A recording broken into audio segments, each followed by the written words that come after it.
আল্লাহু আকবার, আল্লাহু আকবার, লা ইলাহা ইল্লাল্লাহু, আল্লাহু আকবার, আল্লাহু আকবার, ওয়ালিল্লাহিল হামদ। আগামী 9 জিলহজ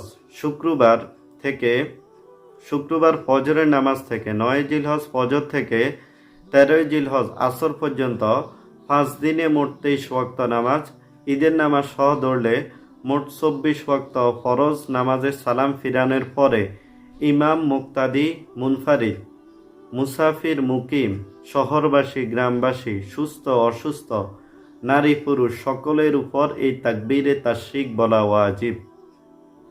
পুরুষেরা উচ্চস্বরে তাকবীর পাঠ করবে আর মহিলারা নিম্ন স্বরে পাঠ করবে। তাকবীর হচ্ছে সেটি যা আমি প্রথমে পাঠ করেছি, আল্লাহু আকবার, আল্লাহু আকবার, লা ইলাহা ইল্লাল্লাহু, আল্লাহু আকবার, আল্লাহু আকবার, ওয়ালিল্লাহিল হামদ।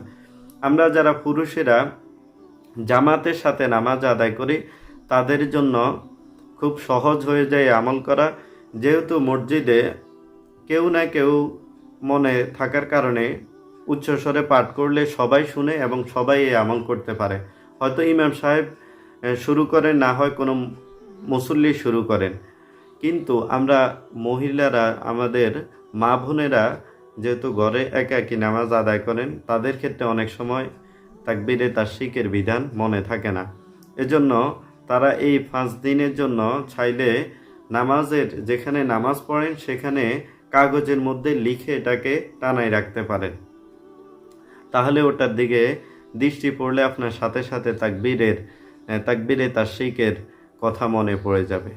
আর এই তাকবীরে তাশরিকে যেহেতু কাজা নেই, আপনি যদি কোনো ওক্তে ছুটে যায় পরবর্তী ওক্তে যে 2 বার বলবেন সেরকম কোনো বিধান নাই, ইস্তেগফার করতে হবে। তাই আমরা খুব সচেতনভাবে এই ওয়াজিব বিধান পালন করব। আল্লাহ তাআলা আমাদের সবাইকে তৌফিক দান করুক। আপনি যদি এই চ্যানেলে নতুন হয়ে থাকেন তাহলে চ্যানেলটিকে সাবস্ক্রাইব করে ভিডিওতে একটি লাইক দিয়ে সাথেই থাকুন।